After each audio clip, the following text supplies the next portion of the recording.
for this, we're going to show you how to do a lock lace and why it's important to do. So just to start off with, we're going to lace the shoe up shoe shop tight, which means that we're doing it up so that we get the best possible grip on the back possible. And just to demonstrate why the lock lace is effective, what we're going to be doing is, so that's done up tight, but what we're going to notice is that even when I tug it, there's going to be movement at the back. So what we're going to do with the lock lace is completely eliminate that movement.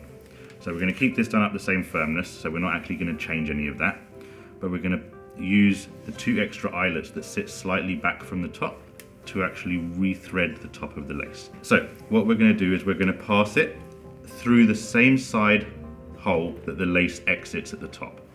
So what happens is you create a loop on that side, and then you do the same on the other side. So you end up with 2 loops like this. So you've essentially created an extra eyelet at the top. And then all we're doing is, just as if we're threading a normal lace, you cross the laces and pass them down through the loops. And it's important they go down through the loops and not up through the loops. So we're going down this way. From here, it's really important that you don't tighten them by pulling them together, because you can see as I pull them, these parts where the loops were just extend and they don't actually tighten. However, if I jockey them one at a time, you can see that that loop gets shorter and shorter, and as you jockey them a little bit quicker towards the end and get it to the firmness that you want, that's then wrapped around the whole of the ankle, so it's really, really secure. Then all we're going to do is pull them down, and that's the locking part. So that's the bit that locks that lace in place.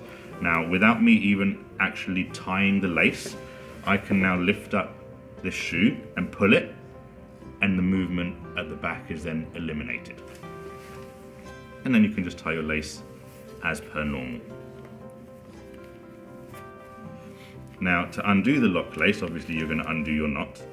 You can just pull out this top part of the lace here, just halfway, so you don't need to completely undo the whole thing.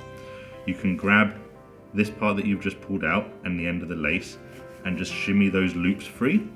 Once that loop is loosened, so you can leave that whole top part set up, you can take the foot out completely.